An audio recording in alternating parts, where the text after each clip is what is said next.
سن 542 ہجری میں امیر مجیر الدین دمشق کا حکمران تھا، ایک نالائق، عیش پرست اور صلیبیوں کا اعلی کار۔ اسی کے ایک وزیر معین الدین نے سلطان نور الدین محمود زنگی کی مدد سے اس کا تختہ الٹ دیا اور سلطان نور الدین محمود زنگی کی مدد سے وزیر معین الدین دمشق کا نیا حکمران بنا۔ لیکن بدقسمتی سے وزیر معین الدین کچھ ہی عرصہ بعد انتقال کر گئے اور مجیر الدین نے ایک بار پھر حکومت کی باغ دوڑ سنبھال لی اور اس نے ایک بار پھر صلیبیوں سے ساز باز کرنا شروع کر دیا۔ سلطان نور الدین زنگی نے اس کی طرف ایک لیٹر بھیجا کہ دمشق کا زنگی سلطنت کے ساتھ الحاق قائم رہنے دو، صلیبیوں کے اعلی کار مت بنو، وہ اس علاقے پر قابض ہو جائیں گے۔ مگر مجیر الدین نے جواب دیا، میں اپنی حفاظت کرنا خوب جانتا ہوں، تم اپنا کام کرو۔ سلطان نور الدین زنگی کو بہت مایوسی ہوئی اور وہ ایک لشکر لے کر دمشق کی طرف روانہ ہوا۔ مجیر الدین کو جب سلطان کی آمد کی خبر ملی تو اس نے ایک خط نور الدین کی طرف بھیجا، یہاں سے الٹے قدموں واپس چلے جاؤ ورنہ ہماری تلواریں اور شمشیریں ملاقات کریں گی اور تمہیں بہت پچھتانا پڑے گا۔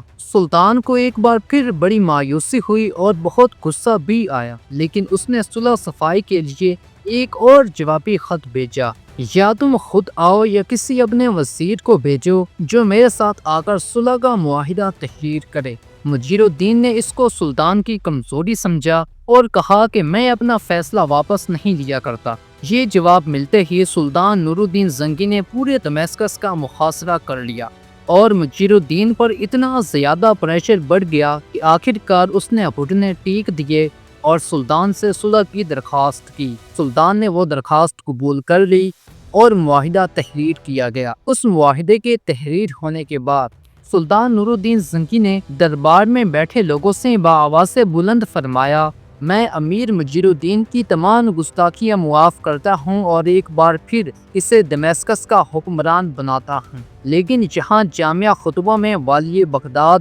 سلطان مسعود سلجوقی اور میرا نام بھی لیا جائے گا اور ہر افسر کی تعیناتی میری رضامندی کے ساتھ ہوگی اور دمشق میں سکہ بھی میرے نام کا چلے گا، صرف مالی انتظامات مجیر الدین کے پاس رہیں گے۔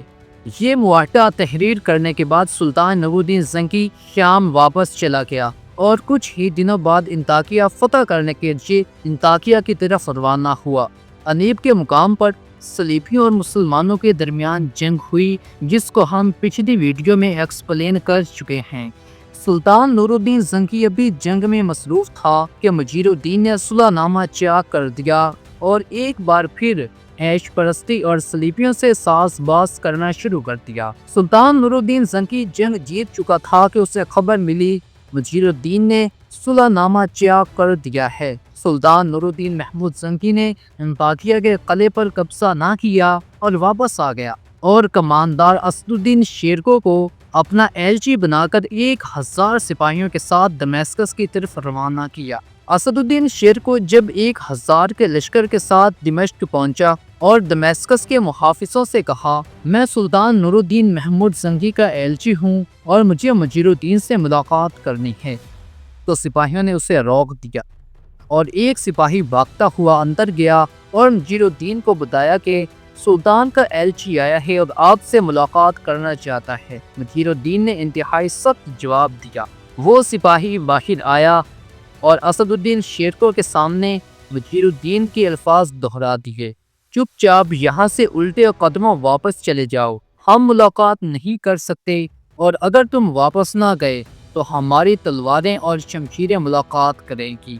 مجیر الدین کے اس جواب سے اسد الدین شیرکو شدید مایوس ہوا اور پیچھے چلا گیا اور 40 میل دور جا کر خیمہ زن ہو گیا اور سلطان نور الدین محمود زنگی کو ایک خط بھیجا جس میں اس پورے واقعے کی تفصیل بتائی۔ نور الدین محمود زنگی اپنا لشکر لے کر اسد الدین شیرکو سے ملا تو اس نے ایک اور قاصد حمید الدین کو ایک خط دے کر مجیر الدین کی طرف روانہ کیا۔